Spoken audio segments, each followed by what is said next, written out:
G'day ladies and gentlemen, how y'all doing? Scotty49 here with you once again for another installment in the Warhammer 40,000 for the New Guys series. Now in this series we're talking about every single faction in the game, and we're going to continue to look at the Space Marines starting this series off. And in today's video I'll be talking about a couple of different ways that you can go about starting the army, starting to collect these guys, the models that you can take, and a great way to start them off, and kind of the parameters we're going to be doing it in as well. But before we jump into the video, ladies and gentlemen, if you haven't already, feel free to hit that subscribe button down below so you're able to be notified when we're releasing more content in this series, as we are looking at every single faction in the game. So if there's a faction you're wanting to find out the core info about, it's probably this series that you're going to want to keep an eye on, and subscribing will allow you to do so. But ladies and gentlemen, without further ado, let's jump into it.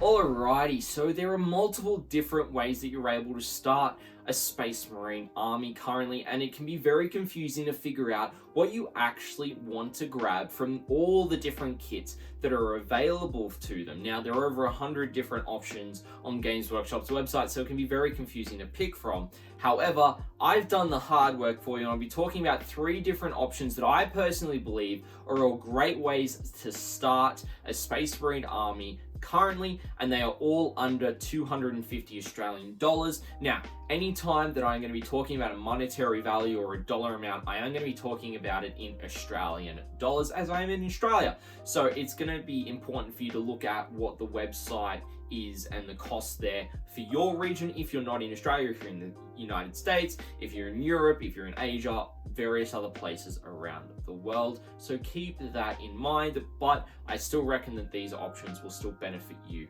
as well. Now, the first option we're going to be looking at is the Combat Patrol. Now, the Combat Patrol is something that they've brought out with all the factions throughout 9th edition of the game, and these are designed to be box sets that are about 500 points or a little bit over, so that you're able to play Combat Patrol sized games, which are around at least 500 points. So they're a good starting point if you're interested in what is in the box. Now, the Space Marine Combat Patrol contains the following miniatures: a Primaris Lieutenant in Phobos armor, 10 infiltrators, 3 suppressors, 3 eliminators, and a Primaris in Pulsar. Now, the cost of this Combat Patrol is $230. As I said, in Australian, bear that in mind. So it's a pretty good price point. It is under that 250 that we are aiming for. Now, it's important to look at these kits and what they cost individually when it comes to the Combat Patrols. And what I can tell you is that all of the kits independently of this box set, 2 of them you can't actually get outside of this box set, so I've used something appropriately that's similar to it. So say for the suppressors, I have looked at Inceptors, and I've looked at the Primaris Lieutenant in a standard Primaris Lieutenant, not the Phobos Lieutenant, so that I could get a comparable price. And individually, you're looking at 446, so just shy of $450 worth of kits here. So you're actually saving almost $220, which is massive when you're starting the hobby. To think about it, that's getting almost 2 points per dollar spent. It's a good way to think about it, how many points you're getting for the dollars that you spend. And so it's great to see that the Space Marine box has got great value here for that Combat Patrol. So when you're looking at using all of these units in the Combat Patrol for your game, so the points total in the current Nephilim match play rules, they do come to 655 points that you are able to use for your game. So that's way more than the 500 for your Combat Patrol sized games. Now, the Combat Patrol, I believe, is a great starting point because of the following pros for it. It's got great cost to start off with a solid amount of points. You're effectively getting a little bit more. So if you wanted to add maybe 1 or 2 more kits to this, you could get to 1,000 points pretty quickly from this box set. Or if you wanted to grab 2 of it, for example, if you did, then you could actually already play 1,250 points with just these 2 box sets. If this is your first army and your first box set of miniatures when jumping into Warhammer 40,000, all of these models, other than the Impulsor kit, to my knowledge, are easy to build models. Now, what this means is that they're easier to build modeling wise, rather than having to have all these different bits and pieces, some of the pieces will already be assembled on the actual sprues in the kit themselves, so it's a lot easier to put them together. You can legally use all of the units in this army to create a patrol detachment for your games. Now, if you haven't watched already, go check out the Warhammer 40,000 Learning How to Play series, where I do talk about how to build army lists and the different types of detachments, one of which is the patrol detachment, and you can find out the information about it in that series. And this is the common detachment that you'll be using for 500 point games as you're learning to play the game. However, there are a few cons to starting with this combat patrol. Now, as some of the models are easy to build models except for the Impulsor, it does mean that there are minimal options for posing, and there are some duplicate miniatures, particularly in the Infiltrator squad, so there's going to be really limited modeling options that you're going to be able to make use of here. The units also have a set war gear option for them already, such as the Infiltrators and the Eliminators, whereas if you were to get the boxes individually, the Eliminators could have different weapon options, the Infiltrators could be built as incursors, etc.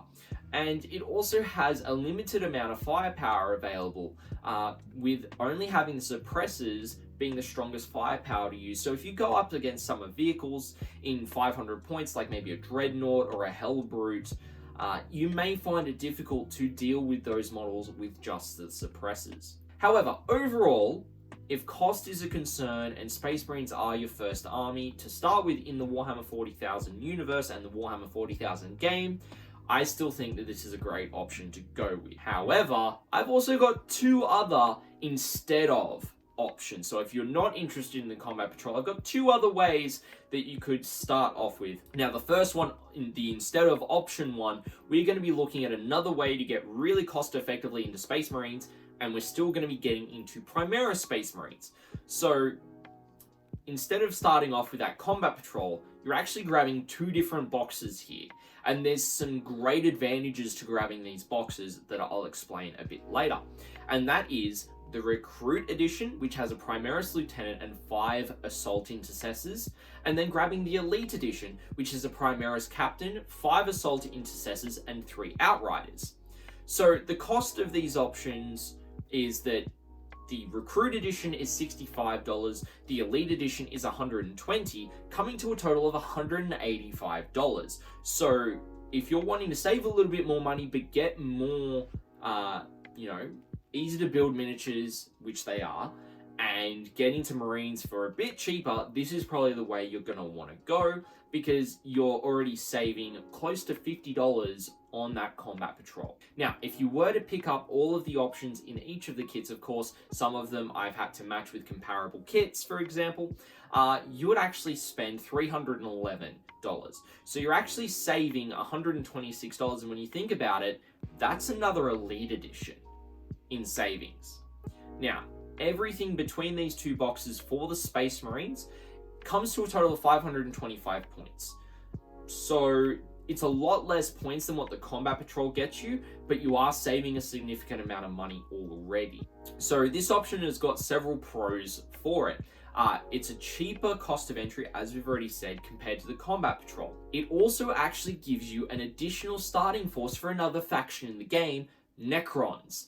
And we'll talk about that in the future videos when we look at the Necrons. So if you are wanting to get a buddy into it, or you're wanting to have two different armies to start off with, this is a great way to get into the game where you have some variety and you're actually able to play some games with yourself or with someone else and figure out how the game works with the miniatures you already have with two distinct sides. Now, all of the miniatures, as I've already said, in the Elite and the Recruit Edition are easy to build miniatures, so they're a lot easier, very similar to the Combat Patrol miniatures, to build if this is your first foray into miniature wargaming. Now, you can use everything in this option to build a legal patrol detachment to use in your early games for 500 points or just around 500 points as well, so that you've got that there to play with, very similar to the Combat Patrol. However, there are several cons that this option does have.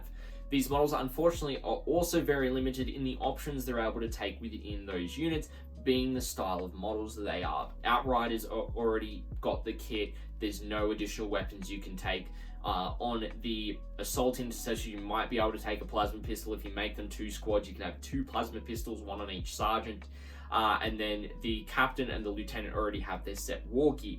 And this option is actually relatively close combat focused with very minimal shooting. So you're playing a different kind of game as you were with the combat patrol for this option, where you're focused on getting into combat, getting up in your opponent's face, and having melee battles rather than shooting battles, or a mix of both. So overall, if you're wanting to start the cheapest option, bang for your buck, getting 2 factions at once when you're jumping into Warhammer 40k for the first time, with Space Marines being your intended first army as well as starting those Necrons, I would say that this is the best option for you to go with. However, the instead of option number 2 is looking at first spawn Space Marines and starting with them. Now, this being the second option, focusing on firstborn. Now, we have got the combat patrol and the first option being Primaris. I thought it would behoove myself to include a firstborn option because people do still play with them and they're still an integral part of Space Marines at this point of the game. This option is actually a combination of 3 different kits.